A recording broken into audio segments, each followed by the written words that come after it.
പറ്റിയാൽ സമയം കിട്ടും. എല്ലാം കഴിഞ്ഞിട്ട് സമയം കിട്ടുകയാണെങ്കിൽ നമുക്ക് ചെയ്യാം. കാരണം ഇത് നമുക്കൊരു പൈസ മുടക്കൊന്നുമില്ല. ആർക്കും 18 വയസ്സ് കഴിഞ്ഞ ആർക്കും വളരെ ഫ്രീ ആയിട്ട് ഐഡിയ അടിക്കാം. ഐഡിയ അടിച്ചിട്ട് കുറച്ച് പ്രോഡക്റ്റുകളൊക്കെ വാങ്ങാം, ഉപയോഗിക്കാം. ചില ആളുകൾ പ്രോഡക്റ്റ് വാങ്ങിയിട്ട് ഉപയോഗിക്കുക പോലുമില്ല, കട്ടിലിന്റെ അടിയിൽ വെക്കും. കാരണം വിശ്വാസം കുറവ്. കാരണം എന്താ വെച്ചിട്ടുണ്ടെങ്കിൽ ചിന്ത എന്ന് പറയുന്ന ഒരു വലിയ പ്രധാനപ്പെട്ട കാര്യമാണ്. പ്രത്യേകിച്ചും മനുഷ്യന്റെ ചിന്ത എന്ന് പറയുന്നത്. കാരണം ഇതിന്റെ രൂപം എന്ന് പറയുന്നത് കുപ്പികളിലുള്ളതൊക്കെ സിറപ്പ് രൂപത്തിലുള്ളത് മരുന്നും, അത് മറ്റ് എന്താ പറയുക ഡെപ്പികളിലുള്ളതൊക്കെ ഗുളിക രൂപത്തിലുള്ള മരുന്നുമാണെന്നുള്ള ചിന്ത. അപ്പൊ അത് കൊണ്ടുതരുന്നത് കൃഷ്ണഗിരിയിലുള്ള മുരളിയും അതുപോലെ വടകരയിലുള്ള ഷിബിനും ഒക്കെ ആകുമ്പോ അതെന്തോ ഒരു കോയമ്പത്തൂരുള്ള ഏതെങ്കിലും ശാലയിലോ അല്ലെങ്കിൽ ഏതെങ്കിലും ഒക്കെ ഷെഡിൽ വെച്ചുണ്ടാക്കുന്ന പ്രോഡക്റ്റ് ആയിരിക്കും. ഇത് കഴിച്ചു കഴിഞ്ഞിട്ടുണ്ടെങ്കിൽ എനിക്ക് എന്തെങ്കിലും സംഭവിച്ചാലോ എന്നുള്ള പേടി പൊതുവെ എല്ലാ മനുഷ്യർക്കും ഉണ്ട്. അതുകൊണ്ട് പലരും പറയുന്ന വെച്ചിട്ടുണ്ടെങ്കിൽ എനിക്ക് ഉള്ളി കഴിക്കുന്നതൊന്നും വേണ്ട, വേണമെങ്കിൽ നമുക്ക് നോവേദന ചെല്ലൊന്ന് പുരട്ടി നോക്കാം, അല്ലെങ്കിൽ ഇൻഹേലർ ഒന്ന് വലിച്ചു നോക്കാം എന്നൊക്കെ പറയുക എന്നുള്ളതല്ലാതെ മറ്റുള്ള പ്രോഡക്റ്റുകൾ ഉപയോഗിക്കാൻ ആളുകൾക്ക് പൊതുവെ നമ്മൾ ഈ ബിസിനസ്സുമായിട്ടൊക്കെ പോകുമ്പോൾ ഉണ്ടാവുന്ന ഒരു നിങ്ങളൊക്കെ കേട്ടിട്ടുള്ള ഒരു സംഭവമായിരിക്കും. അവർക്ക് ആയുഷ് ഡിപ്പാർട്ട്മെന്റ് എന്താണെന്നോ അല്ലെങ്കിൽ എലമെന്റ്സ് എന്താണെന്നോ അല്ലെങ്കിൽ ഓണാനോൺ എന്താണെന്നോ അല്ലെങ്കിൽ നമ്മളെ കമ്പനി എന്താണെന്നോ കമ്പനിയുടെ സയന്റിസ്റ്റ് ആരാണെന്നോ ഒന്നും അവർക്കറിയില്ല. അപ്പൊ കണ്ട് ശീലിച്ചത് കേട്ട് ശീലിച്ചത് ഒക്കെ ഇതിനകത്ത് പ്രശ്നമാണ്. ഇപ്പൊ ഈ കഴിഞ്ഞ ദിവസം ഒരു ന്യൂസ് കേട്ടതിലെ ഒരു കാര്യം കൂടെ പറയാം. അതായത് 3 ജില്ലകളില് ആരോഗ്യവകുപ്പ് പരിശോധന നടത്തിയപ്പോൾ ഏകദേശം 5 കോടിക്ക് മുകളിലുള്ള ഡ്യൂപ്ലിക്കേറ്റ് മരുന്നുകൾ പിടിച്ചെടുത്തു അറിയുന്ന അലോപ്പതി. ഡ്യൂപ്ലിക്കേറ്റ് മരുന്നുകൾ ആലോചിക്കണം നിങ്ങൾ.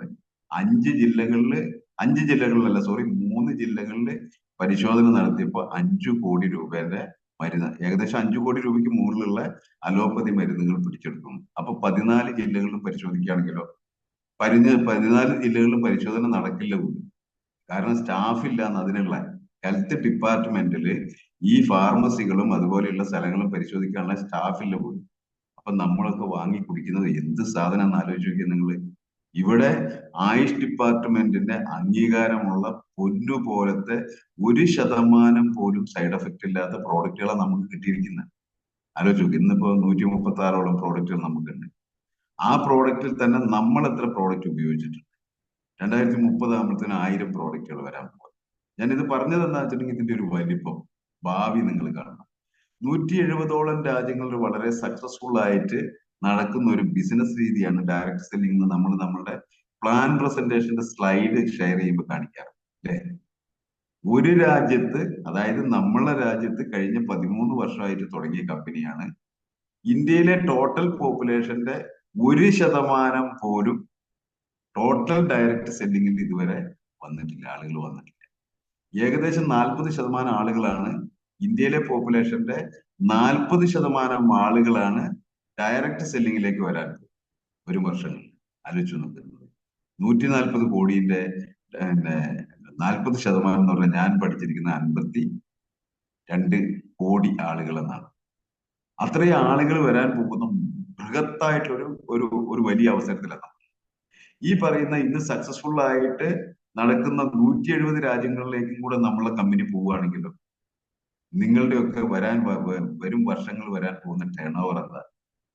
ഇന്ന് നമ്മളെ കോടീശ്വരന്മാരെ കുറിച്ച്, മലയാളികളെ കുറിച്ച് പറയുമ്പോൾ, നമ്മൾ യൂസഫ് അലിനെ കുറിച്ച് പറയുമ്പോൾ, അല്ലെങ്കിൽ വികാട് ഇൻഡസ്ട്രീസിന്റെ കൊച്ചൗസഫ് ചിറ്റിലപ്പള്ളിനെ കുറിച്ച് പറയുമ്പോൾ നാളത്തെ പേര് ഷിബിൻ എന്നും മുരളി എന്നും അല്ലെങ്കിൽ ഇതിൽ പങ്കെടുക്കുന്ന ആളുകളെ കുറിച്ചൊക്കെ പറയാൻ പോകുന്ന അത്ര വലിയ ബൃഹത്തായിട്ടുള്ള ഒരു ഓപ്പർച്യൂണിറ്റിയിലാണ് നമ്മളുള്ളത്. അപ്പൊ നമ്മള് ആ 10 ഐഡി നമ്പർ ദൈവതുല്യമായിട്ട് കാണണ്ടേ? നമുക്ക് ഈ ബിസിനസ് കാണിച്ചു തന്ന ആളെ നമ്മൾ ഗുരുതുല്യനായിട്ട് കാണണ്ടേ? അദ്ദേഹത്തിനും അദ്ദേഹത്തിന്റെ കുടുംബത്തിനും വേണ്ടിയിട്ട് നമ്മൾ എന്നും പ്രാർത്ഥിക്കണ്ടേ? നന്ദി പറയണ്ടേ? നന്ദി ഉണ്ടായിട്ടിരിക്കുക എന്നുള്ളതാണ് ജീവിതത്തിലെ ഏറ്റവും വലിയ വിജയത്തിന്റെ കാര്യം എന്ന് പറയുന്നത്. നമുക്ക്, നിങ്ങൾ ആലോചിച്ച് നോക്കിയാൽ നമ്മൾ എന്തൊക്കെ കാര്യങ്ങൾക്ക് നന്ദി പറയുന്നു. നമുക്കിപ്പോ ഇന്ന് രാവിലെ എഴുന്നേൽക്കാൻ, ഇപ്പൊ ഞാന് നിങ്ങളുമായിട്ട് സംസാരിക്കണമെങ്കിൽ രാവിലെ മിനിമം 5 മണിക്കെങ്കിലും എണീക്കണമല്ലോ.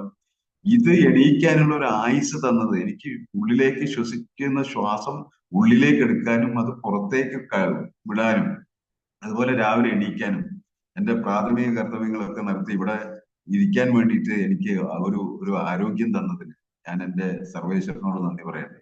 നമ്മൾ എത്ര പേര് നന്ദി പറയുന്നുണ്ട്, നമുക്ക് കിട്ടുന്ന കാര്യങ്ങൾക്ക് നന്ദി പറയുന്നുണ്ട്.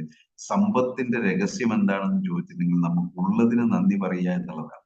സമ്പത്തിന്റെ രഹസ്യം എന്ന് പറയുന്നത് നമുക്കുള്ളതിന് നന്ദി പറയുക എന്നുള്ളതാണ്. അല്ലാതെ ഇല്ലാത്തതിനെ നന്ദി പറയുന്നതല്ല, അല്ലെങ്കിൽ ഇല്ലാത്തതിനെ കുറിച്ച് പരാതി പറയുന്നതല്ല. ഇല്ലാത്തതിനെ കുറിച്ച് പരാതി പറയുന്ന, അല്ലെങ്കിൽ നമ്മൾ ഇല്ലായ്മയെ കുറിച്ച് പരാതി പറയുന്നവൻ എന്നും ദരിദ്രനായിരിക്കുന്ന. ഇല്ലായ്മയെ കുറിച്ച് പരാതി പറയുന്നവൻ എന്നും ദരിദ്രനായിരിക്കുന്ന പറയുന്നത്. നിങ്ങൾ ഏത് ടെക്സ്റ്റ് എടുത്ത് നോക്കിയോ, ഖുറാൻ, ബൈബിൾ അല്ലെങ്കിൽ ഭഗവത്ഗീത, ഏത് വേണമെങ്കിലും എടുത്ത് നോക്കിയോ, അതിലൊക്കെ പറയുന്ന അങ്ങനത്തെ കാര്യങ്ങൾ. അപ്പൊ ഇവിടെ ഞാൻ പറഞ്ഞു വന്ന കാര്യങ്ങൾ എന്താ വെച്ചിട്ടുണ്ടെങ്കിൽ, നിങ്ങൾക്ക് കിട്ടിയ ഈ ബിസിനസ്സിൽ നിങ്ങൾ നെഗറ്റീവ് കാണാതെ, നിങ്ങൾ എപ്പോഴും പറയുന്ന കാര്യങ്ങൾ എന്താ, നിങ്ങൾ കുറ്റം പറയും അല്ലെ. നിങ്ങൾ ആലോചിച്ച് നോക്കിയാൽ, നിങ്ങളെ ബിസിനസ്സിൽ കൊണ്ടുവന്ന ലീഡർ, അയാൾക്ക് ആ കുഴപ്പമുണ്ട്, അല്ലെങ്കിൽ അവൾക്ക് ഈ കുഴപ്പമുണ്ട്, അല്ലെങ്കിൽ മറ്റു കുഴപ്പമുണ്ട്, എന്നെ സപ്പോർട്ട് ചെയ്യുന്നില്ല, അല്ലെങ്കിൽ അങ്ങനെയാണ് ഇങ്ങനെയാണ്. നമ്മൾ അസോസിയേറ്റിനെ കുറിച്ച് നമ്മൾ എന്താ പറയുക, അവൾ അങ്ങനെയാണ്, ഇവൾ ഇങ്ങനെയാണ്. നാട്ടിലാകെ ഒരൊറ്റ ആളുള്ളൂ നല്ല, അത് ഞാനാണ്. ബാക്കി എല്ലാവരും കുഴപ്പക്കാരാണ്. സുഹൃത്തുക്കളൊക്കെ നമ്മളൊക്കെ കുഴപ്പങ്ങൾ കൊണ്ട് സൃഷ്ടിച്ച ആൾക്കാരാണ്. നിങ്ങൾ മനസ്സിലാക്കി നോക്കിയേ, പൂർണ്ണനായിട്ട് നമ്മൾ വരികയാണെങ്കിൽ നമ്മൾ ദൈവമായി. അപ്പൊ നമുക്ക് കുഴപ്പങ്ങളുണ്ട്. ഈ പറയുന്ന കുറവുകൾ കണ്ടുപിടിച്ച്, എന്റെ കുറവുകൾ എനിക്കേ അറിയുള്ളൂ, എന്റെ കുറവുകൾ എനിക്ക് മാത്രമേ അറിയുള്ളൂ. ഈ കുറവുകൾ എന്തൊക്കെയാണെന്നുള്ളത് കണ്ടുപിടിച്ച് നമ്മളത് നികത്തി നികത്തി നികത്തി പോകുമ്പോഴാണ് നമ്മൾ ഒരു വലിയ ബിസിനസ്സുകാരനാവുന്നത്. നിങ്ങൾ കണ്ടിട്ടുണ്ടോ വലിയ വലിയ നമ്മളിപ്പോ നേരത്തെ പറഞ്ഞ പോലത്തെ യൂസഫ് അലി സാറിനെ പോലെയും, അല്ലെങ്കിൽ നമ്മൾ കൊച്ചോസഫ് ചിറ്റലപ്പള്ളി സാറിനെ ഒക്കെ കാണുമ്പോൾ, അവരൊക്കെ ഒരു ഇന്റർവ്യൂവിൽ സംസാരിക്കുമ്പോൾ എന്ത് മൃദുവായിട്ടാണ് സംസാരിക്കുന്നത്. എപ്പോഴെങ്കിലും അവരുടെ മുഖത്ത് ഒരു ദേഷ്യത്തിന്റെ ഭാവം എന്തെങ്കിലും കാണാറുണ്ടോ? പല സ്ഥലത്തും പോയിട്ട് ഈ അവരുടെ ഈ എന്താ പറയാ ചാനലിലെ ആൾക്കാർക്ക് മൈക്ക് കൊണ്ട് അവരെ താടയ്ക്കൊക്കെ കുത്തൂലേ. നമ്മളൊക്കെ ആണെങ്കിൽ അന്നേരം പൊട്ടിക്കും. കാരണം നമ്മൾ ഷോർട്ട് ടെമ്പേർഡാ, ഭയങ്കര ദേഷ്യക്കാരാ നമ്മൾ. അവര് നോക്കി ചിരിച്ചുകൊണ്ടല്ലേ കാര്യങ്ങൾ കൈകാര്യം ചെയ്യുന്നത്. നമുക്ക് എത്ര പേർക്ക് അങ്ങനെ കഴിയുന്നുണ്ട്? കഴിയാത്തതിന്റെ കാരണം നമ്മൾ സാധാരണക്കാരനാണ്. നമ്മൾ അടുത്തുള്ള അയൽവക്കക്കാരനോട് തല്ലുകൂടി, തല്ലി സ്കൂളിലൊക്കെ ബെഞ്ചിന്ന് അങ്ങോട്ടും ഇങ്ങോട്ടും തല്ലുകൂടുന്ന ആ മനോഭാവം, ആളുകളുടെ ഗോസിപ്സ് കേട്ട്, അല്ലെങ്കിൽ അത് പറഞ്ഞ് നമ്മൾ കേൾക്കുന്നതൊക്കെ അതാണല്ലോ. മറ്റുള്ളവരെ കുറിച്ചുള്ള എന്തെങ്കിലുമൊക്കെ നെഗറ്റീവ് സാധനങ്ങളൊക്കെ കേട്ട് നമ്മുടെ മെന്റൽ ആറ്റിറ്റ്യൂഡ് എന്ന് പറയുന്നത് ഒരു നെഗറ്റീവ് ആറ്റിറ്റ്യൂഡാണ്. ഞാനൊരു കാര്യം ചോദിക്കട്ടെ, ഈ നാട്ടിൽ നമ്മുടെ അയൽവക്കത്ത് നടക്കുന്ന ഒരുത്തന്റെ കുടുംബത്തിൽ നടക്കുന്ന കലഹത്തെ കുറിച്ചോ അല്ലെങ്കിൽ അവരുടെ പ്രശ്നത്തെ കുറിച്ചോ നമ്മൾ പറയുകയും നമ്മൾ മറ്റുള്ളവരോട് പറഞ്ഞു കഴിഞ്ഞാൽ നമുക്ക് എന്തു ഗുണമാണ് കിട്ടാനുള്ളത്? നമ്മളുടെ മനസ്സും കൂടെ നെഗറ്റീവ് ആവല്ലേ ഉള്ളൂ. അതേസമയം നമ്മൾ ഓണാണോന്റെ പേസ്റ്റ് ഉപയോഗിച്ചിട്ട് ഒരാളുടെ മോണയിലെ ബ്ലീഡിങ് മാറി, അല്ലെങ്കിൽ അവന്റെ പല്ലിന്റെ പുളിപ്പ് മാറി നമ്മൾ 10 പേരോട് പറയുകയാണെങ്കിലോ, ഇവിടെ നമുക്ക് കാശ് തരുന്നത് എന്തിനാണ്? പണം നമുക്ക് കമ്പനി തരുന്നത് എന്തിനാണ്? പരസ്യത്തിനും ഇടനിലക്കാരും എടുക്കുന്ന പണി നമ്മൾ എടുക്കുമ്പോഴല്ലേ നമ്മൾ വലിയ കച്ചവടക്കാരനായി മാറാൻ പറ്റുക. അത് വളരെ സിമ്പിൾ അല്ലേ ഇതിനകത്ത്. നമ്മുടെ കൺമുൻപിൽ കാണുന്ന മുഴുവൻ ആളുകളായാലും ഊണിലും ഉറക്കത്തിലും നമ്മളുടെ ചിന്ത മൈ ലൈഫ് മാത്രമായിരിക്കും. കാരണം അത്ര വലിയ ഒരവസരമാണ് നമ്മളെ കൈ കിട്ടിയത്. 2030 ആകുമ്പോഴത്തേക്കും കമ്പനി 1000 പ്രോഡക്റ്റുകളാണ് കൊണ്ടുവരുന്നത്. അതാ ഞാൻ നേരത്തെ പറഞ്ഞത്, 134 പ്രോഡക്റ്റ് ഉള്ളതിൽ എത്ര പ്രോഡക്റ്റ് നമ്മൾ ഉപയോഗിച്ചിട്ടുണ്ട്, എത്ര പ്രോഡക്റ്റ് അക്മെന്റ് ചെയ്തിട്ടുണ്ട്. അപ്പൊ 1000 പ്രോഡക്റ്റ് വരുമ്പോൾ അവസ്ഥ ആലോചിച്ച് നോക്കി. നിങ്ങളൊന്ന് വിരലിൽ വെറുതെ എണ്ണി നോക്കി. ഞാൻ രാവിലെ എണീറ്റ് കഴിഞ്ഞാൽ പല്ല് തേക്കുന്നു, അത് കഴിഞ്ഞ് കുളിക്കുന്നു, അത് കഴിഞ്ഞിട്ട് നമ്മൾ ടോയ്ലറ്റ് ക്ലീൻ ചെയ്യുന്നു, അപ്പൊ 3 പ്രോഡക്റ്റ് ആയേ. തുണി അലക്കുന്നു, 4 പ്രോഡക്റ്റ് ആയി അല്ലെ. ഇനി നമ്മൾ ഭക്ഷണം കഴിച്ച് പാത്രം കഴുകുന്നു, 5 പ്രോഡക്റ്റ് ആയി. ഇങ്ങനെ നിങ്ങളിൽ വിരലിൽ എണ്ണയാണെങ്കിൽ ഇപ്പൊ ഞാൻ രാവിലെ ചെറിയ മുൻകറപ്പൊക്കെ ഉള്ളത് നമ്മുടെ ഇന്ത്യയിൽ ഉപയോഗിച്ചു, 6 പ്രോഡക്റ്റ് ആയി. ഇങ്ങനെ നിങ്ങൾ നോക്കുകയാണെങ്കിൽ നമ്മളുടെ 10ഓ 15ഓ പ്രോഡക്റ്റ് ആണ് നമ്മളിപ്പോ ഉപയോഗിച്ചുകൊണ്ടിരിക്കുന്നത്. അപ്പൊ 1000 പ്രോഡക്റ്റ് വരുമ്പോൾ നിങ്ങൾ ആലോചിച്ച് നോക്കി. അതിനകത്ത് കൃഷിക്കുള്ള പ്രോഡക്റ്റ് നമുക്കറിയാം ഓൾറെഡി ഉണ്ട്. ഇനി മൃഗങ്ങൾക്കുള്ള പ്രോഡക്റ്റുകൾ വരാൻ പോവാണ്. അതുപോലെ തന്നെ നമ്മൾ പെട്രോൾ അടിച്ചു കഴിഞ്ഞാൽ, ഡീസൽ അടിച്ചു കഴിഞ്ഞാൽ അതിന് പൈസ കിട്ടുന്ന രീതിയിലുള്ള കാര്യങ്ങൾ വരുന്നു. അങ്ങനെ നമ്മൾക്കും നമ്മളുടെ ജീവിതമായിട്ട് ബന്ധപ്പെട്ടിട്ടുള്ള എല്ലാ കാര്യങ്ങൾക്കും ഇന്ന് നിങ്ങൾ കാണുന്ന, ഇപ്പോ ചില ആളുകൾ നമ്മൾ പറയട്ടെ, സാറേ നിങ്ങളുടെ കമ്പനിയിൽ അരിയില്ലല്ലോ, നിങ്ങളുടെ കമ്പനിയിൽ പരിപ്പില്ലല്ലോ. സുഹൃത്തുക്കളെ, ഇതൊക്കെ വരും, ഭാവിയിൽ വരാൻ പോവാ. ഇന്ന് 20 കിലോമീറ്ററിന്റെ ഉള്ളിലാണ് PUCകളെങ്കിൽ അതിങ്ങനെ അടുത്തടുത്തടുത്ത് 10 കിലോമീറ്റർ ആയി, 5 കിലോമീറ്റർ ആയി, 2 കിലോമീറ്റർ ആയി. നിങ്ങളുടെ വീടിന്റെ തൊട്ടടുത്ത് 10 മിനിറ്റിനുള്ളിൽ എത്താൻ പറ്റുന്ന രീതിയിൽ, നിങ്ങൾക്ക് പോയി വാങ്ങാൻ പറ്റുന്ന രീതിയിലേക്ക് മാറുമ്പോൾ നമുക്ക് അവിടെ ഒരു വലിയ നെറ്റ്വർക്ക് ഉണ്ടെങ്കിൽ നിങ്ങളൊന്ന് ആലോചിച്ച് നോക്കി, നിങ്ങളുടെ ടേൺ ഓവർ എത്രയായിരിക്കും? ഓരോ മിനിറ്റിലും സീഡിങ് അച്ചീവേഴ്സ് വരുന്ന കാലം വരാൻ പോകും. ഓരോ മിനിറ്റിലും സീഡിങ് അച്ചീവേഴ്സ്. വരുന്നൊരു കാലം വരാമ്പോ സീലിംഗ് എന്നൊന്നും പറയുന്നത് ഒരു ടാസ്ക് അല്ലാതെ ആയി മാറുന്ന ഒരു കാലം നിങ്ങൾ ആലോചിച്ച് നോക്കിയേ. ഒരാൾ ജോയിൻ ചെയ്തിട്ട് അന്ന് തന്നെ സീലിംഗ് അച്ചീവർ ആവുന്ന ഒരു അവസ്ഥയിലേക്കൊക്കെ മാറുന്ന ഒരു കാലഘട്ടത്തെ കുറിച്ചൊക്കെ ഞാൻ ചിന്തിക്കുന്നത്. കാരണം എന്താ അറിയോ? ഇത്രമാത്രം പ്രോഡക്റ്റുകൾ വന്നു, വലിയ വലിയ നെറ്റ്വർക്കുകൾ വരുന്നു, വലിയ വലിയ കാര്യങ്ങൾ വരുന്ന സമയത്ത് ആ ഒരു തരത്തിലുള്ള പർച്ചേസും കാര്യങ്ങളൊക്കെ നടക്കുന്നു. അപ്പോഴത്തേക്കും കമ്പനീന്റെ സീലിംഗ് ലിമിറ്റ് എന്ന് പറയുന്നത് 4,10,000 രൂപയാക്കുന്ന പറയും. നിങ്ങൾ ഇതിന്റെ ഈ ഭാവി കാണുന്നുണ്ടോ സുഹൃത്തുക്കളെ? എനിക്കൊക്കെ സത്യത്തിൽ ഞാനൊരു കാര്യം പറയാം, ഉറക്കമില്ല ആലോചിച്ചിട്ട്. കാരണം എന്താ വെച്ചിട്ടുണ്ടെങ്കിൽ അത്രമാത്രം വലിപ്പത്തിലേക്കാണ് ഈ ബിസിനസ് പോയിക്കൊണ്ടിരിക്കുന്നത്. നമ്മള് ഇപ്പൊ കഴിഞ്ഞ ദിവസം നിങ്ങൾ കണ്ടിട്ടുണ്ടാവും, ഇവിടെ എവിടെയാണ് സൗത്തിൽ എവിടെയോ നടന്ന, നോർത്തിൽ എവിടെയോ നടന്ന ഒരു പ്രോഗ്രാമിന്റെ ഒരു വീഡിയോ വന്നിരുന്നു. ഒരു വലിയ, എന്താ പറയാ, ഓഡിറ്റോറിയത്തിലല്ല, ഒരു ഗ്രൗണ്ടിൽ വലിയൊരു ഗ്രൗണ്ടിൽ നടന്ന പ്രോഗ്രാം. നല്ല വെയിലാണ്. അതിൽ അവിടെ തന്നെ സ്റ്റേജ് ഒക്കെ വെച്ചിട്ടുള്ള ഒരു പ്രോഗ്രാം. എന്താ പറയാ, നമ്മൾ സാധാരണ വലിയ രാഷ്ട്രീയ പാർട്ടികളുടെ ഒക്കെ സമ്മേളനം നടക്കൂലേ, വലിയ സമ്മേളനം, സംസ്ഥാന സമ്മേളനമൊക്കെ, അതിനേക്കാൾ ആളുകളുള്ള പ്രോഗ്രാം. അതിന്റെ സ്റ്റേജിൽ വെച്ചിട്ട് വലിയ വലിയ പ്രീമിയം ക്ലാസ് വെഹിക്കിളൊക്കെ സ്റ്റേജിൽ കയറ്റി ഇറക്കുന്ന രീതിയിലുള്ള, നമ്മുടെ മുബീൻ മുഹമ്മദ് സാറൊക്കെ ഉണ്ട് അതിനകത്ത്, ആ പ്രോഗ്രാമത്തിൽ. അങ്ങനെയുള്ള നമ്മൾ അറിയുന്ന കുറച്ച് ലീഡേഴ്സ് ഒക്കെ ആ പ്രോഗ്രാമിൽ ഉണ്ടായിരുന്നു. അത്ര വലിയ രീതിയിലേക്ക് ഇത് മാറിക്കൊണ്ടിരിക്കുക. ഇപ്പൊ കഴിഞ്ഞ മാസം ഞങ്ങൾ വയനാട്ടിൽ ഒരു പ്രോഗ്രാം നടത്തിയിരുന്നു. എന്റെ ടീം എന്നൊക്കെ പറഞ്ഞു കഴിഞ്ഞാൽ അത് വലിയ ടീമൊന്നുമല്ല, കൊച്ചു ടീമാണ്. ഏകദേശം ഒരു 350 ആളുകളെ വെച്ചിട്ട് മീനങ്ങാടി കമ്മ്യൂണിറ്റി ഹാളിൽ, അതിന്റെ ഒരു സീറ്റിംഗ് കപ്പാസിറ്റി 300 ആണ്. ഒരു 350-400 ആളുകൾ പങ്കെടുത്തുകൊണ്ട് ഒരു പ്രോഗ്രാം നടത്തി. അങ്ങനെയുള്ള പ്രോഗ്രാമുകളൊക്കെ നമ്മൾ നടത്തണം.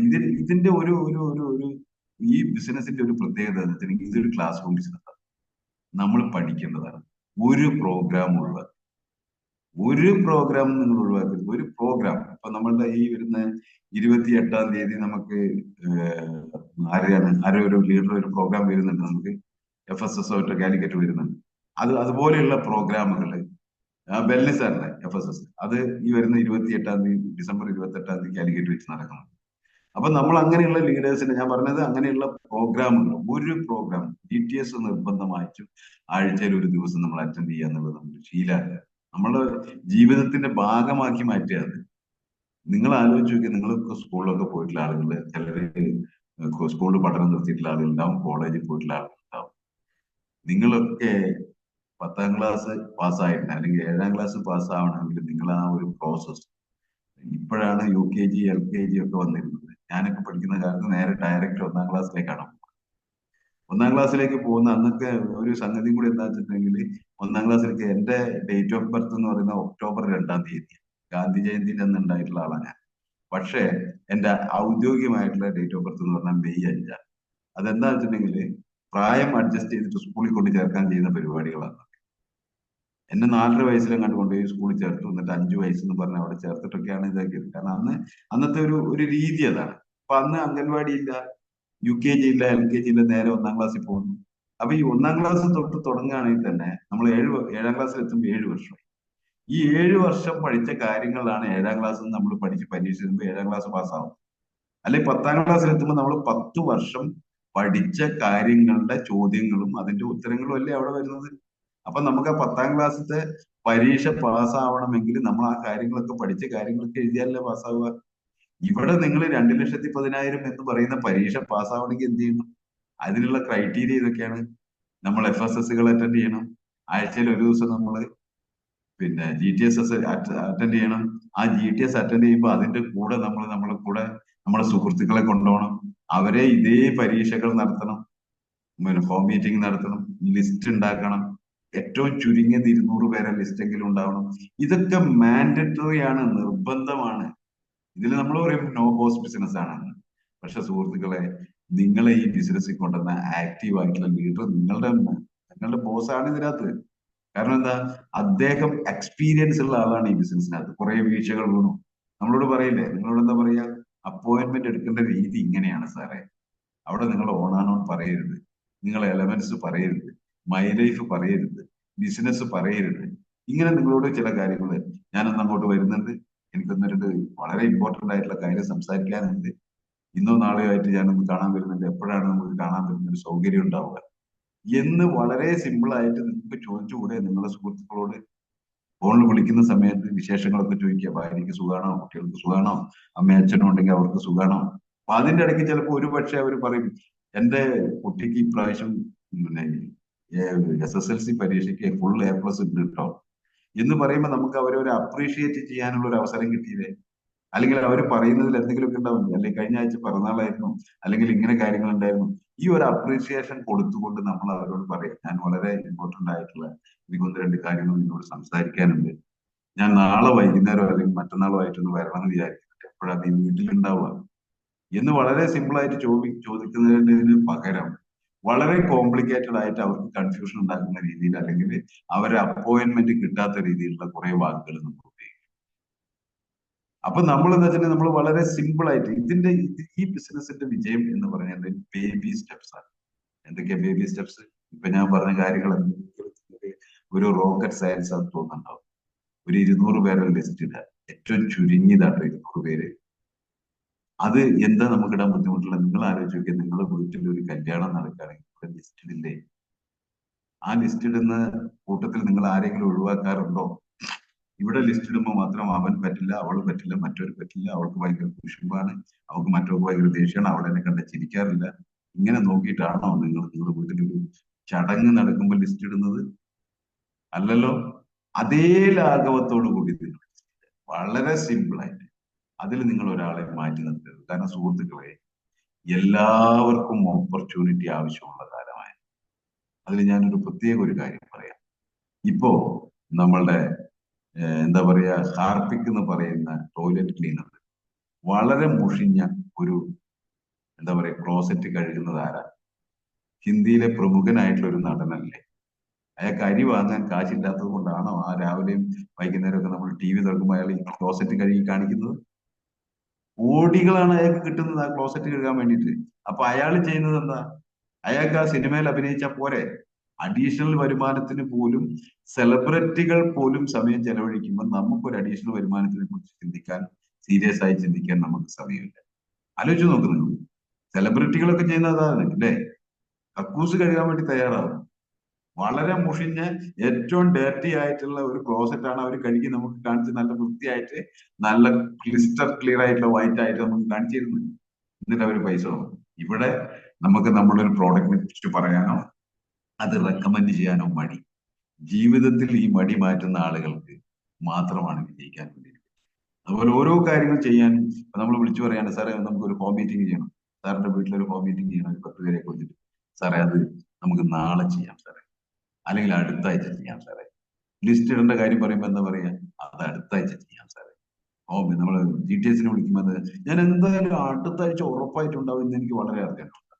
ഇങ്ങനെ നീട്ടി വെക്കുന്ന ആള്, നാളെ നാളെ നീളെ നീളെ നീട്ടി വെക്കുന്ന ആളുകൾക്ക് നിങ്ങളോട് ഞാൻ ഒരു കാര്യം പറയാം, ജീവിതാവസാനം വരെ നീട്ടിവെക്കൽ മാത്രമേ ബാക്കിയുള്ളൂ. റെസ്പോൺസിബിലിറ്റി ഏറ്റെടുക്കുന്ന ആളുകൾ, ഉത്തരവാദിത്തങ്ങൾ ഏറ്റെടുക്കുന്ന ആളുകൾ, നെഗറ്റീവ് കണ്ടാലും കണ്ടില്ല എന്ന് നടിക്കുന്ന ആളുകൾ മാത്രമേ ലോകത്തിൽ വിജയിച്ചിട്ടുള്ളൂ. നിങ്ങൾ ആലോചിച്ച് നോക്കൂ, നമ്മൾ ഏതൊരു ഒരു ബിസിനസ്സുകാരനെ, ഏതൊരു വ്യവസായിനെ എടുത്ത് നോക്കിയോ, അവര് വളരെ സിമ്പിൾ ആയിട്ട് ഒരു സുപ്രഭാതത്തിൽ കയറി വന്ന ആളുകളല്ല. നമ്മളെ ട്രഡീഷണൽ രീതിയിലുള്ള ബിസിനസ്സിൽ നിങ്ങൾ ആലോചിച്ച് നോക്കൂ. ഇപ്പോ യൂസഫ് അലി സാർ ആവട്ടെ, അല്ലെങ്കിൽ നമ്മളുടെ വി-ഗാർഡ് ഇൻഡസ്ട്രീസിന്റെ നമ്മൾ കൊച്ചോസഫ് ചിറ്റ്ലസ് പള്ളി സാർ, അദ്ദേഹത്തിന്റെ ആ വി-ഗാർഡ് എന്ന് പറയുന്ന ഒരു ബ്രാൻഡ് നമ്മളിന്ന് കാണുന്നുണ്ടല്ലോ, വീഗാലാൻഡ് എന്നൊക്കെ പറയുന്ന ബ്രാൻഡ്.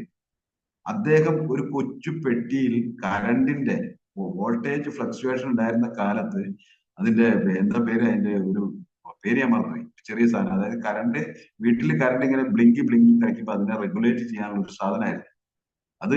ശരിക്കും പറഞ്ഞിട്ടുണ്ടെങ്കിൽ അന്ന് കേരളത്തിലൊന്നും അങ്ങനത്തെ ഒരു പ്രോഡക്റ്റിനെ കുറിച്ച് ആർക്കും അറിയില്ല. അങ്ങനത്തെ ഒരു സംഭവത്തിനെ കുറിച്ച് അറിയില്ല. ഒരു നീല കളറിലുള്ള വി-ഗാർഡ് എന്ന് പറഞ്ഞിട്ടുള്ള ഒരു ചെറിയ എഴുത്തൊക്കെ എഴുതിയിട്ടുള്ള ഒരു പെട്ടി ഈ ഫ്രിഡ്ജിന്റെ ഒക്കെ മുകളിലൊക്കെ വെക്കായിരുന്നു പണ്ട്. ഇപ്പൊ അത് ആരും ഇതില്ല, കാരണം അതിനേക്കാൾ അഡ്വാൻസ്ഡ് ആയിട്ടുള്ള ഒരുപാട് പ്രോഡക്റ്റ് വന്നു. അന്ന് അദ്ദേഹം അത് ഉണ്ടാക്കിയിട്ടുണ്ട്. അദ്ദേഹത്തിന്റെ കയ്യിലുണ്ടായിരുന്ന ഒരു വെസ്പ സ്കൂട്ടറിനകത്ത് എറണാകുളം സിറ്റിയിലൂടെ ഒക്കെ കൊണ്ട് നടക്കുമ്പോൾ ഒരുപാട് ആളുകളെ റിജക്ട് ചെയ്തിട്ടുണ്ട് അദ്ദേഹം ഈ കാർട്ടൺ നമ്മളെ ഹാർഡ് ബോർഡിന്റെ പെട്ടിയിനകത്ത് ഈ കൊണ്ടുപോകും, മഴ നനഞ്ഞിട്ട് അത് കുതിർന്ന് വീണ് പോയിട്ടുണ്ട്. അവിടുന്ന് അദ്ദേഹം അതിനെ പിടിവിടാതെ അതിന്റെ കൂടെ പിടിച്ച് നടന്നതിന്റെ ഭാഗമായിട്ടാണ് ഇന്ന് നമ്മൾ കാണുന്ന കൊച്ചോസഫ് ചിറ്റിലപ്പള്ളി സാർ ഉണ്ടായിട്ടുള്ളത്. അതേപോലെ നിങ്ങൾ ഏത് വ്യവസായം, ജാല രാമേന്ദ്ര സാറ്, അദ്ദേഹം ഉജാല എന്ന് പറയുന്ന ബ്രാൻഡ് ഉണ്ടാക്കിയിട്ട് തുണിസഞ്ചിക്കകത്ത് തോളത്തിട്ട് കൊണ്ട് നടന്ന് വിറ്റിട്ടാണ് അദ്ദേഹം അവിടുന്ന് കയറി വന്നത്. ഇവിടെ നമുക്ക് ആ പ്രയാസം എന്തെങ്കിലും ഉണ്ടോ? നമ്മളോട് പറയുന്നത് വളരെ സിമ്പിൾ ആയിട്ടുള്ള കാര്യങ്ങളാണ്. വളരെ സിമ്പിൾ ആയിട്ടുള്ള കാര്യം എന്താ? നിങ്ങൾ ഒരു 200 പേരുടെ ലിസ്റ്റ് ഇടൂ.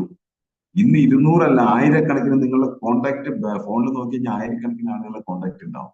ഇതൊക്കെ എന്തിനു വെച്ചിരിക്കുക സുഹൃത്തുക്കളെ? എന്തിനു വെച്ചിരിക്കുക? അത് എന്നത്തേക്ക് വെച്ചിരിക്കുക നിങ്ങൾ? അവരൊക്കെ നിങ്ങൾ പെട്ടെന്ന് കാണ്. ബിസിനസ് വളരെ ഫാസ്റ്റ് ആയിട്ട് പോയിക്കൊണ്ടിരിക്കുകയാണ്. AI കാലം വന്നതോടുകൂടി ഈ ഡിസംബർ 31 കഴിയുന്നതോടുകൂടി ഒരുപാട് ആളുകൾ പിരിച്ചുവിടുന്ന പറയുന്ന പല കമ്പനികളിൽ ഒരുപാട് ആളുകളെ എണ്ണി തിട്ടപ്പെടുത്താൻ പറ്റാത്ത അത്രയും ആളുകളുടെ അവസരങ്ങൾ നഷ്ടപ്പെടാൻ പോവാ. ഇപ്പൊ നിങ്ങൾ കണ്ടിട്ടുണ്ടോ? അപ്പൊ ഞാൻ പറയട്ടെ, കോഴിക്കോടുള്ള എന്താ ഒരു റോയൽ ഡ്രൈവ് എന്ന് പറഞ്ഞിട്ടുള്ള അവരുടെ ഒരു പിന്നെ ഷോറൂമിന്റെ ഉള്ളിൽ സ്വീകരിക്കാൻ വേണ്ടി നിൽക്കുന്ന റോബോട്ടാണ്. അവരിപ്പോ റോബോട്ടിൽ AI വേറെ എന്തൊക്കെ കണക്ട് ചെയ്തിട്ട് കാര്യങ്ങൾ ചെയ്തു. അവിടെയൊക്കെ നിങ്ങൾ ആലോചിച്ച് നോക്കിയേ, എത്ര ആളുകളുടെ ജോലിയാണ് നഷ്ടപ്പെട്ടു പോകുന്നത്. ഒരുപാട് ആളുകൾ സർജറി ഭാഗത്തേക്ക് ഡോക്ടർമാരെ, നമ്മൾ ഇതുവരെ ഭയങ്കര സന്തോഷത്തോടു കൂടിയൊക്കെ ഇരുന്ന ആൾക്കാരാണ് ഡോക്ടർമാര്. എന്റെ ജോലിയൊന്നും പോകില്ല, പക്ഷെ റോബോട്ടിക് സർജറി വരാൻ പോവാ. റോബോട്ടിക് സർജറി വരുമ്പോ അതിന്റെ ഗുണം എന്താ? ആക്യുറേറ്റ് ആയിരിക്കും. മറ്റേ ആള് ചിലപ്പോ രാത്രി ഭാര്യയോട് പണിക്ക് വരുമ്പോ കത്രിക എടുക്കുമ്പോ ഇങ്ങനെ കൈ വരയ്ക്കും, അല്ലെ? അല്ലെങ്കിൽ വേറെ എന്തെങ്കിലും പ്രശ്നം ഉണ്ടാവും. റോബോട്ടിന് ഭാര്യയും കുട്ടികളും ഒന്നുമില്ല. ഒറ്റ ലക്ഷ്യമുള്ളൂ, ആക്യുറേറ്റ് ആയിട്ട് സർജറി ചെയ്യാം, അല്ലെങ്കിൽ ആക്യുറേറ്റ് ആയിട്ട് രോഗങ്ങൾ കണ്ടുപിടിക്കാൻ. അപ്പൊ അത്തരത്തിലേക്ക് നമ്മളുടെ ലോകം മാറുമ്പോൾ ഡോക്ടർമാർക്ക് ഈ അവസരം വേണ്ടി വരും. ഡോക്ടർമാർക്കും ഈ വരുമാനത്തെ കുറിച്ച് ചിന്തിക്കേണ്ടി വരും. നമ്മളുടെ പല പല ഗ്രൂപ്പിലും ഇപ്പൊ ഡോക്ടർമാരൊക്കെ അസോസിയേറ്റ് ചെയ്യാൻ തുടങ്ങി.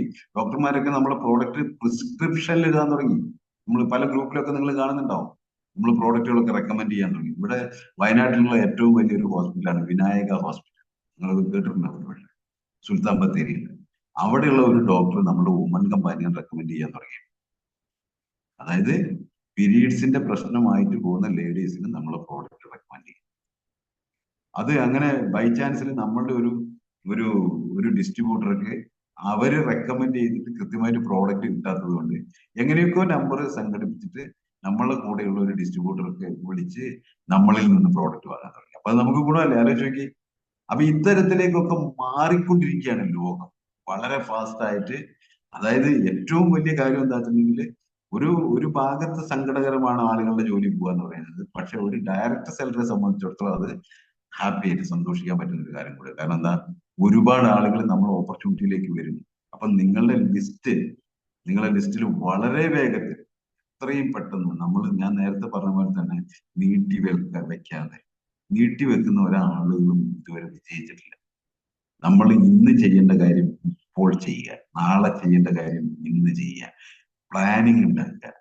ആ പ്ലാനിങ് കൃത്യമായിട്ട് ഓരോ ദിവസവും നിങ്ങൾ എന്താ പറയാ, ഉറങ്ങാൻ പോകുന്നതിന് മുമ്പ് നാളെ ചെയ്യേണ്ട കാര്യങ്ങൾ എന്തൊക്കെയാണ്, നാളെ എന്തൊക്കെ കാര്യങ്ങൾ ചെയ്യണം, ആരെയൊക്കെ കാണണം, എവിടെയൊക്കെ ടീം മീറ്റിംഗ് നടത്തണം, പുതിയ ആളുകളെ കാണുന്നത് എവിടേക്കാണ്, തലേ ദിവസം അപ്പോയിന്റ്മെന്റ് എടുത്തുകൊണ്ടൊക്കെ നമ്മൾ മുന്നോട്ട് പോവുക. അങ്ങനെ പോകുന്ന ആളുകൾക്കാണ് ഇതിനകത്ത് വിജയിക്കാൻ വേണ്ടിയിട്ട് പറ്റുക. അതിൽ നമ്മൾ എന്താ വെച്ചാൽ, ഇപ്പൊ നമ്മൾ ഈ മനുഷ്യരുടെ ഏറ്റവും വലിയ സ്വഭാവം എക്സ്ക്യൂസ് കണ്ടെത്തുക എന്നുള്ളതാണ്. നാളെ എനിക്ക് പനി വരുമോ, അല്ലെങ്കിൽ നാളെ മഴ പെയ്യോ, ഈ തരത്തിലുള്ള ചിന്തകളും വ്യാധികളും ആദികളും ഇതിനകത്ത് ഞാൻ രക്ഷപ്പെടുമോ, ഈ പ്രോഡക്റ്റിന് പറയുന്ന റിസൾട്ട് ഉണ്ടാവോ, നമ്മളുടെ ഉള്ളിലുള്ള ഓരോരോ സംശയങ്ങളാണ് സുഹൃത്തുക്കളെ. നിങ്ങൾ നമ്മളുടെ സയന്റിസ്റ്റുകളെ കുറിച്ച് നിങ്ങൾ പഠിച്ചിട്ടുണ്ടോ? DB അനന്തനാരായണ സാറിനെ കുറിച്ചൊക്കെ ഗൂഗിൾ ചെയ്ത് നോക്കുക. എന്താണ് അദ്ദേഹത്തിന്റെ പ്രൊഫൈൽ എന്നാലോചിച്ചു. അതേപോലെ ഓരോ ആളുകളും KK രാജേഷ് എന്ന് പറയുന്ന അദ്ദേഹത്തിന്റെ പ്രൊഫൈൽ നിങ്ങളൊന്ന് നോക്കി ചെക്ക് ചെയ്ത് നോക്ക്.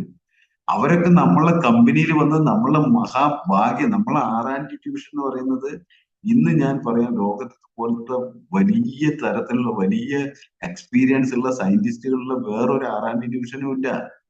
ഹിന്ദുസ്ഥാൻ ലിവർ എന്ന് പറയുന്ന കമ്പനി ഏത് കമ്പനി നിങ്ങൾ ആലോചിച്ച് നോക്ക്. ലോകത്തിലെ തന്നെ അത് പാകിസ്ഥാനിൽ പോയാൽ പാകിസ്ഥാൻ ലിവർ ആവും, ബ്രിട്ടനിൽ പോയാൽ അവിടുത്തെ രാജ്യത്തിന്റെ പേരിൽ ആവുന്ന ലിവർ എന്നുള്ളത് മാത്രമേ ഉണ്ടാവും. ബാക്കിയൊക്കെ അതാത് രാജ്യത്തെ ഒരു മൾട്ടിനാഷണൽ കമ്പനിയാ, വലിയ കമ്പനിയാ. ആ കമ്പനിയിലെ മുൻനിരയിൽ ഉണ്ടായിരുന്ന സയന്റിസ്റ്റുകളെ നമ്മളുടെ കമ്പനിയിലേക്ക് കൊണ്ടുവരണമെങ്കിൽ നിങ്ങൾ ആലോചിച്ച് നോക്കിയാൽ നമ്മളെ മാനേജ്മെന്റിന്റെ കഴിവെന്താണെന്നുള്ള ആലോചിച്ചു. അത്രയും ഫെയർ ആൻഡ് ലവ്ലി പോലെയുള്ള ബ്രാൻഡൊക്കെ ഉണ്ടാക്കിയിരുന്ന KC ഗൗഡൻ എന്ന് പറയുന്ന ആ സയന്റിസ്റ്റിനെ ഒക്കെ നമ്മളുടെ കമ്പനിയിലേക്ക് കൊണ്ടുവരണമെങ്കിൽ നമ്മളുടെ മാനേജ്മെന്റിന്റെ കപ്പാസിറ്റി എന്താണെന്ന് നിങ്ങൾ ആലോചിക്കുക. വെറുതെ വന്നിട്ടുണ്ടാവും അവര്.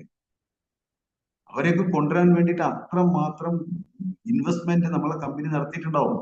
അല്ലാതൊന്നും അവർ വരില്ല. അതുകൊണ്ടാണ് നമുക്ക് നല്ല എന്താ പറയുന്ന പറയുന്നതിനേക്കാളും ക്വാളിറ്റി ഉള്ള പ്രോഡക്റ്റ്, പറയുന്നതിനേക്കാൾ ക്വാളിറ്റി. നമ്മളിപ്പോ ഒരു എന്താ പറയാ ലിവാഗയിനെ കുറിച്ച് നമ്മൾ പറയുന്നത് നെഞ്ചരിച്ചിൽ പുളിച്ചകട്ടൽ പോലുള്ള നിർത്തുന്ന കുറയ്ക്കുമെന്ന് പറയുകയാണെങ്കിൽ അതല്ല ചെയ്യുന്നത്. ലിവറിനെ മൊത്തമായിട്ട് പ്രൊട്ടക്ട് ചെയ്യുന്നു. ഇന്ന് നിങ്ങൾ ആലോചിച്ച് നോക്കിയാൽ ഏറ്റവും കൂടുതൽ ആളുകൾക്ക് വരുന്ന പ്രശ്നമാണ് ഫാറ്റി ലിവർ.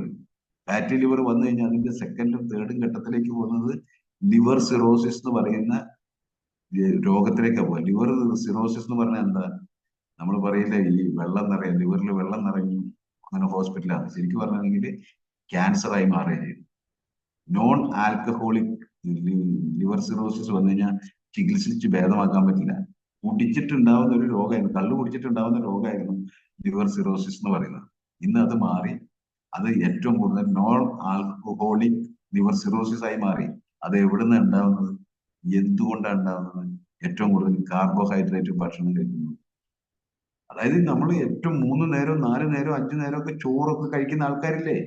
അതുപോലെ നമ്മൾ ഉപയോഗിക്കുന്ന ഈ പാത്രം കഴുകുന്ന എന്താ പറയാ, ഈ 10 രൂപയ്ക്ക് കിട്ടുന്ന പാത്രം കഴുകുന്ന ബാറുകൾ, പല്ല് തേക്കാൻ ഉപയോഗിക്കുന്ന സാധാരണ പേസ്റ്റുകൾ, ഇതൊക്കെ ഈ ലിവറിലൊക്കെ ചെന്നിട്ട് ഇതൊക്കെ എന്താ പറയാ പ്യൂരിഫൈ ചെയ്യുന്ന, അതിനകത്തൊക്കെ ഉണ്ടാകുന്ന രാസഘടകങ്ങൾ, നമ്മൾ ഉപയോഗിക്കുന്ന മരുന്നുകൾ, ഇതൊക്കെ നമുക്ക് ലിവർ സിറോസിസ് പോലെയുള്ള അസുഖങ്ങൾ ഉണ്ടാവാനുള്ള കാരണമാണ്. ഇന്ന് മൃഗീയമായിട്ട് പടർന്നുകൊണ്ടിരിക്കുന്ന, അല്ലെങ്കിൽ നമ്മളുടെ ഡയബറ്റിക്കിനേക്കാളും കൂടി അതിഭീകരമായി മാറിക്കൊണ്ടിരിക്കുന്ന ഒരു അസുഖമായി മാറിയിരിക്കുന്നത് ലിവർ സിറോസിസ്. ഫാറ്റി ലിവർ ഒരുപാട് ഒരുപാട് പെർസെന്റേജ് ഓഫ് ആളുകൾക്കുണ്ടെന്നാണ് പറയുന്നത്. അപ്പൊ ഇവിടെ നമുക്ക് അതിന് ഉപയോഗിക്കാൻ പറ്റുന്ന ഏറ്റവും നല്ലൊരു പ്രോഡക്റ്റാണ് ലിവാഗൈൻ എന്ന് പറയുന്ന പ്രോഡക്റ്റ്.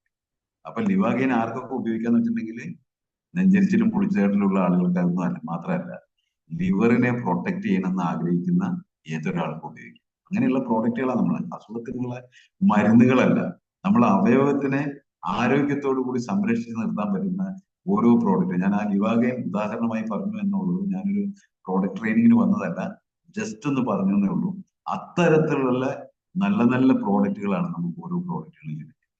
നിങ്ങൾ ആലോചിച്ച് നോക്കി, സമുദ്രം പോലെയാണ് നമ്മുടെ മുമ്പിൽ മാർക്കറ്റ് കിടക്കുന്നത്. നമ്മൾ അവരിലേക്ക് എത്തുന്നില്ല എന്നുള്ളതാണ് പ്രശ്നം.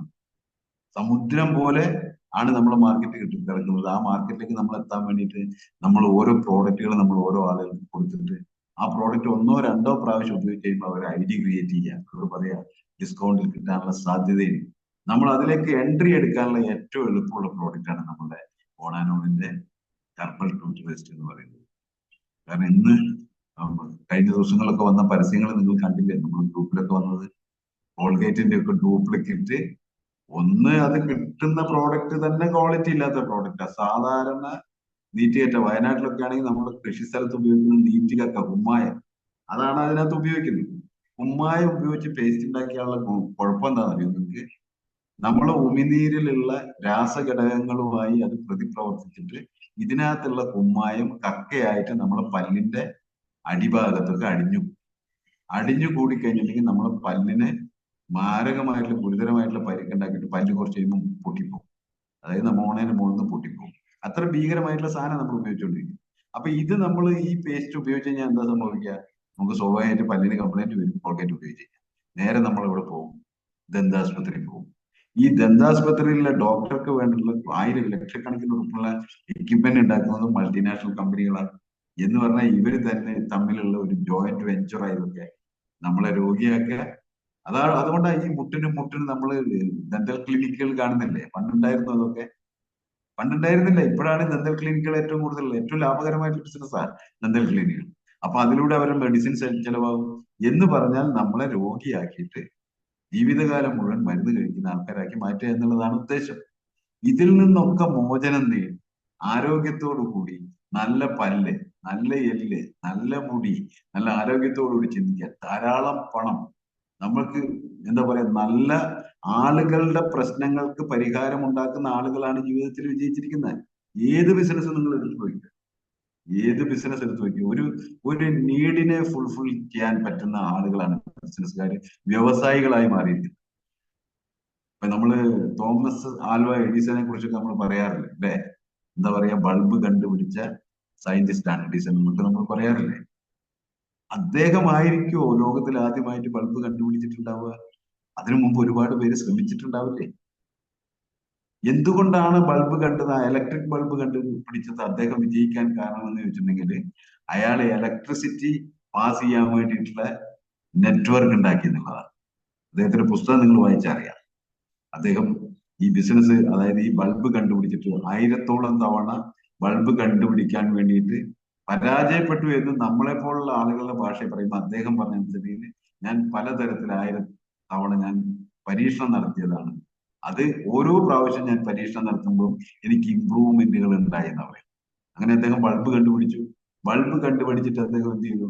ഈ ബൾബ് അതിനു മുമ്പ് ചിലപ്പോൾ ഞാൻ പറഞ്ഞില്ല, വേറെ ചരിത്രത്തിൽ ചരിത്രത്തിന്റെ താളുകളില്ലാതെ ആരെങ്കിലും ഒക്കെ ബൾബ് കണ്ടുപിടിച്ചിട്ടാണ്. പക്ഷെ ആ ബൾബിനെ ഉപയോഗപ്രദമാക്കാൻ വേണ്ടിയിട്ട്, ഇലക്ട്രിസിറ്റി പോകാൻ വേണ്ടിയിട്ടുള്ള, നമ്മൾ ഇന്ന് കാണുന്ന നമ്മുടെ വീടിന്റെ ഒക്കെ മുമ്പില് മറ്റേ ഈ എന്താ പറയാ, സിമെന്റിന്റെ കാലിന്റെ മുകളിൽ 4 വരി കമ്പി വലിച്ചു പോകുന്ന ആ ഒരു നെറ്റ്വർക്ക് ഉണ്ടാക്കാൻ അദ്ദേഹത്തിന് സാധിച്ചു എന്നുള്ളതാണ്.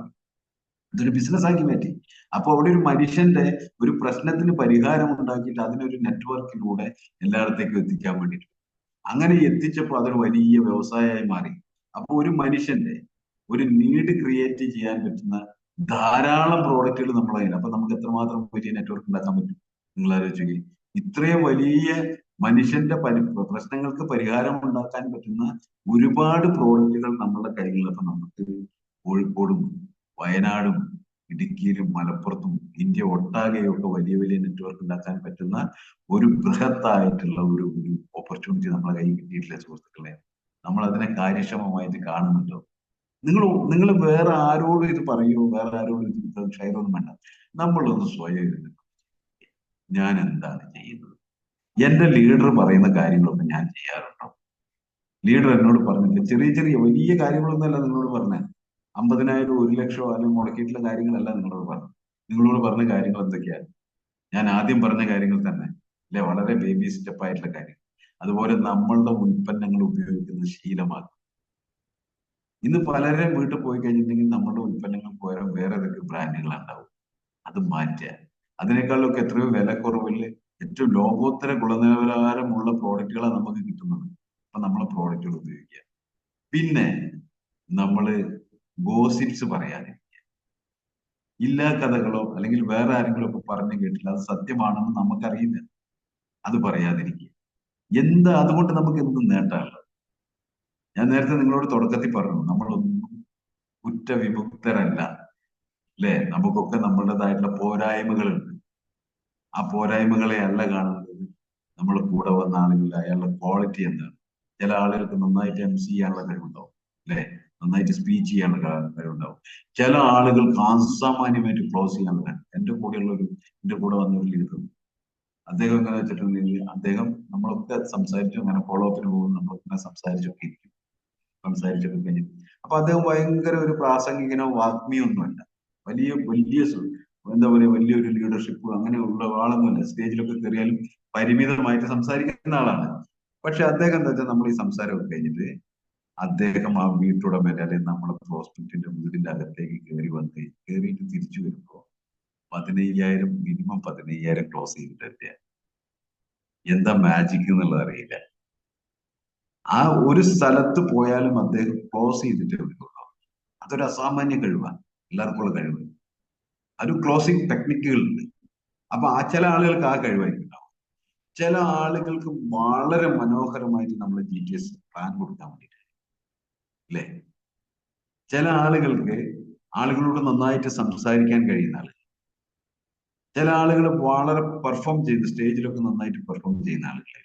അപ്പൊ ഇങ്ങനെ വിവിധമായിട്ടുള്ള, അപ്പൊ അവരുടെ എന്തൊക്കെ കഴിവുകളാണ് അവർക്ക്, ആ കഴിവുകളെ മാത്രം കണ്ടെത്തി അതിനെ ഡെവലപ്പ് ചെയ്യാൻ, അവരെ ലീഡർഷിപ്പിലേക്ക് കൊണ്ടുവരിക.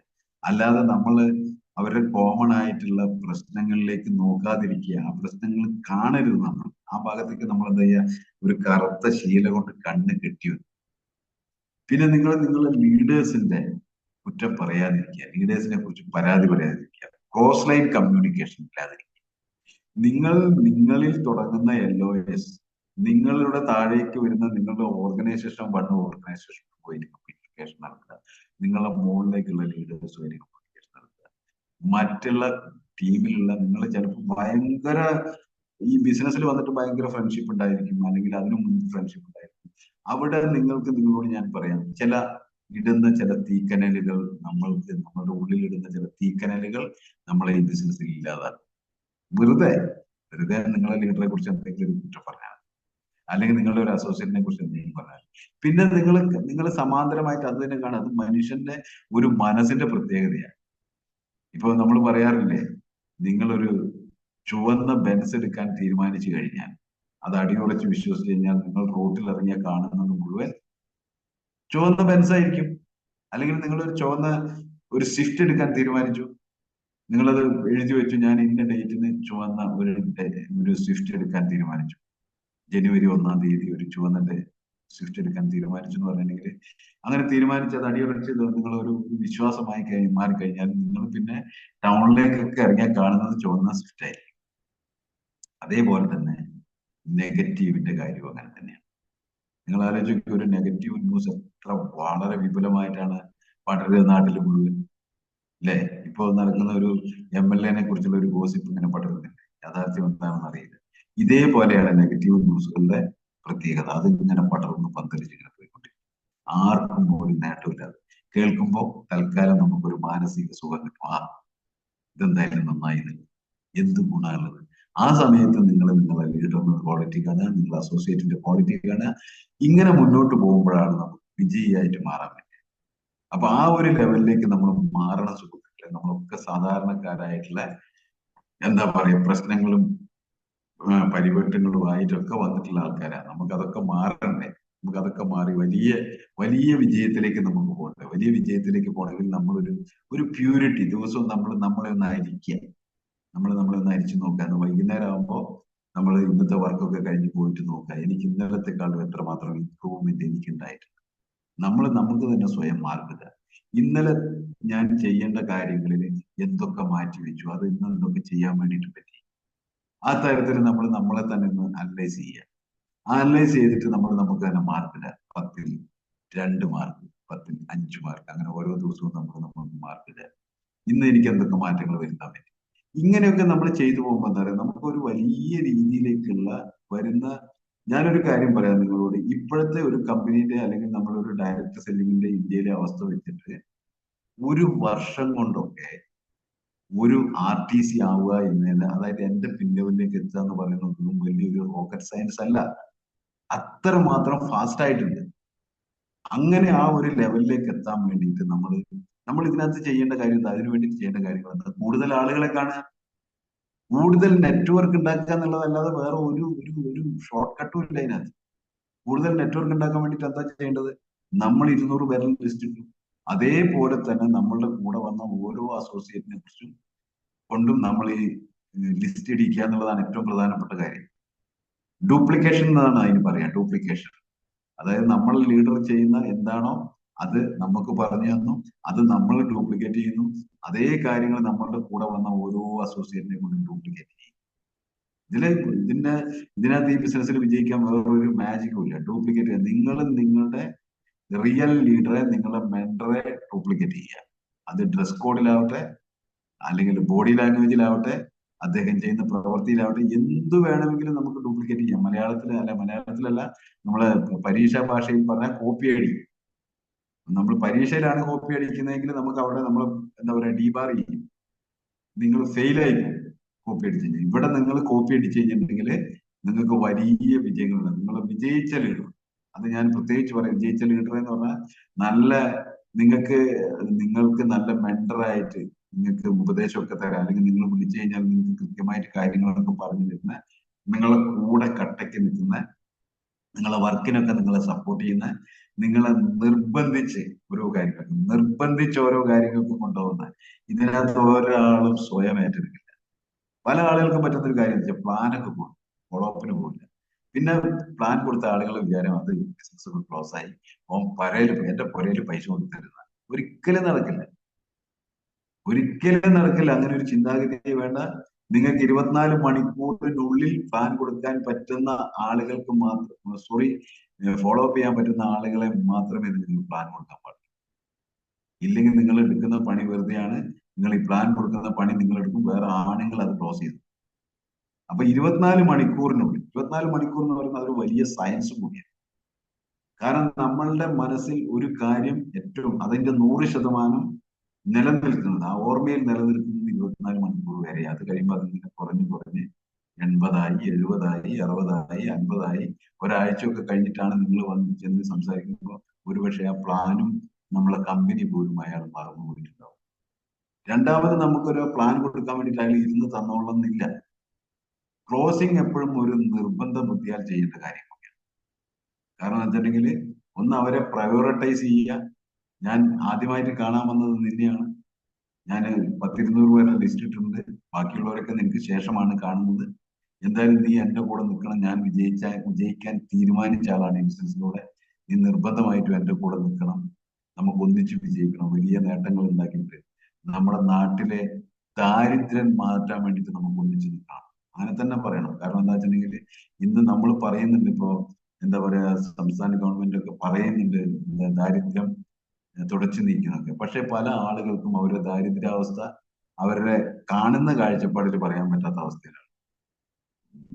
എന്താ ഭക്ഷണം കഴിക്കാനില്ല എന്നുള്ളതല്ല പറയും, സാമ്പത്തികമായിട്ട് വലിയ ഗുരുതരമായിട്ടുള്ള കടക്കണിയിലാണ് സാധാരണപ്പെട്ട ആളുകളൊക്കെ ഉള്ളത്. പല സ്ഥലത്തുനിന്നും ലോൺ എടുത്തിട്ട് തിരിച്ചടയ്ക്കാൻ പറ്റാത്ത രീതിയിലൊക്കെയുള്ള വലിയ വലിയ ഒരു നമ്മൾ മിഡിൽമാൻ, മധ്യവർഗം എന്ന് പറയുന്ന വിഭാഗത്തിൽപ്പെടുന്ന ആളുകൾ എന്ന് പറയുന്നുണ്ടെങ്കിൽ ഞാനതിന് എപ്പോഴും പറയുന്ന ഒരു വാക്ക് തൃശങ്കു എന്നാണ്.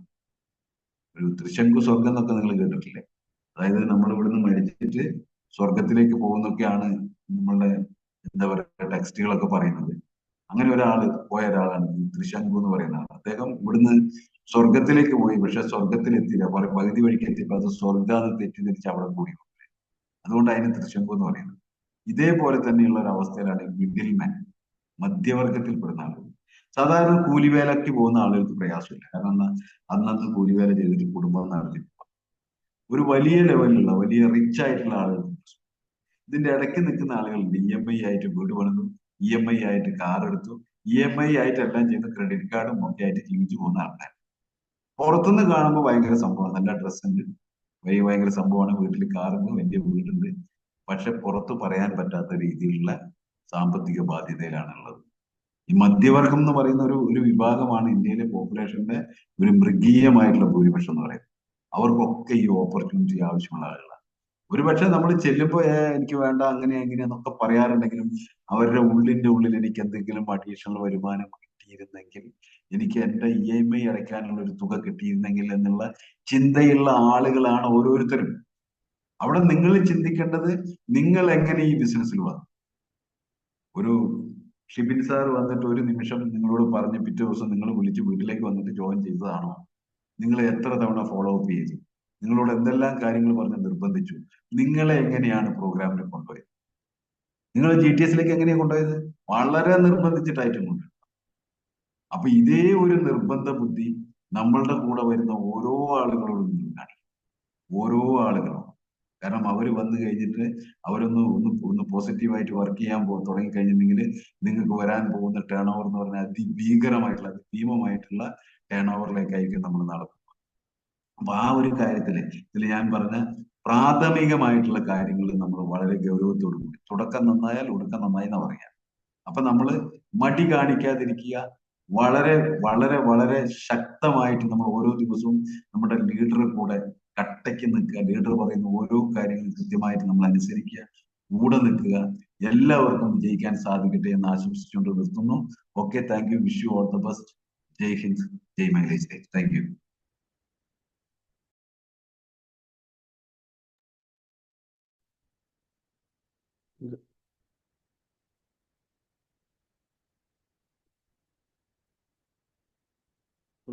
അൺമ്യൂട്ട് പറ്റുന്നില്ലേ?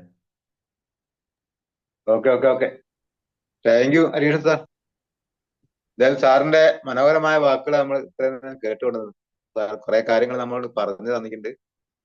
കാരണം അത് സാറ് പറഞ്ഞ വെച്ചാല് സമ്പത്തിന്റെ ഒരു രഹസ്യം എന്ന് പറഞ്ഞാൽ എന്താ പറയാ, ഉള്ളതിന് നന്ദി പറയാന്നൊക്കെ സാറ് പറഞ്ഞ്, അതൊക്കെ നമുക്ക് ഒരു പുതിയൊരു അറിവ് തന്നെയാണ്. പിന്നെ തിരിച്ചുകൊണ്ട് കാര്യങ്ങൾ കാണാൻ കഴിയണം എന്നുള്ളത്, കാര്യങ്ങൾ നെഗറ്റീവായ മനോഭാവങ്ങളൊന്നും നമുക്ക് ഉണ്ടാകരുത് ഈ ബിസിനസ്സിൽ എന്നുള്ളത്. പിന്നെ ആളുകളെ കുറ്റം പറയരുത്, ലീഡേഴ്സിനെ കുറ്റം പറയരുത് എന്നുള്ള കുറെ കാര്യങ്ങളൊക്കെ പറഞ്ഞു. പിന്നെ ഓരോ മിനിറ്റിലും നമ്മൾ ചിന്തിക്കുന്നതുമായി മൈലൈഫിനെ പറ്റി ആയിരിക്കണം. എന്നാൽ മാത്രമേ നമുക്ക് ഇനി വിജയിക്കാൻ പറ്റുന്നുള്ള കുറെ നല്ല വാല്യുബിളായ കുറെ രീതികളാണ് സാർ തന്നത്. പിന്നെ ജീവിതത്തിന്റെ നന്നായി ജീവിക്കണമെങ്കിൽ നമ്മൾ നന്നായി വർക്ക് ചെയ്യണം. കാരണം നമ്മുടെ നെഗറ്റീവായ മനോഭാവങ്ങളാണ് നമ്മളെ ഇങ്ങനെ ആക്കുന്ന രീതിയിലാണ് സാറ് സംസാരിച്ചത്. എന്തായാലും സാറ് നല്ല കുറെ കാര്യങ്ങളാണ് നമുക്ക് ഇത് പറഞ്ഞു തന്നത്. പുതിയ പുതിയ അറിവുകൾ തന്നെയാണ് എല്ലാ ദിവസവും നമുക്ക് കിട്ടുന്നത്. എന്തായാലും സാറിന് റിവ്യൂ പറയാനുള്ള ആളുകളെയാണ് നമുക്ക് ക്ഷണിക്കുന്നത്. അതിനു മുമ്പ് എന്നെ പരിചയപ്പെടുത്താം. എന്റെ പേര് സുനിൽകുമാർ, അരിക്കുളം സ്വദേശിയാണ്. എന്നെ ഈ അവസരം പരിചയപ്പെടുത്തിയത് എന്റെ പ്രിയപ്പെട്ട സുഹൃത്താണ് മിനി എന്ന് പറയും. പിന്നെ അദ്ദേഹം നെടുന്നൂർ പഞ്ചായത്ത് വാർഡ് മെമ്പറാണ്. പിന്നെ ഞങ്ങൾ ഷിബിൻ സാറിന്റെ ടീമിലാണ് വർക്ക് ചെയ്യുന്നത്. എന്തായാലും സാറിന് റിവ്യൂ ചെയ്യാനുള്ള ആളുകളെ ക്ഷണിക്കാം. ഷിബിൻ സാറേ, ഓക്കെ. മജീദ് സാർ വിളിച്ചോളൂ. Majeed sir. Welcome Majeed sir. Good morning. Good morning. ഏതായാലും MC കൈകാര്യം ചെയ്ത സുനിൽകുമാർ സാറോട് നന്നായി കൈകാര്യം ചെയ്തിട്ടുണ്ട്. പിന്നെ പ്രിയപ്പെട്ട മുരളി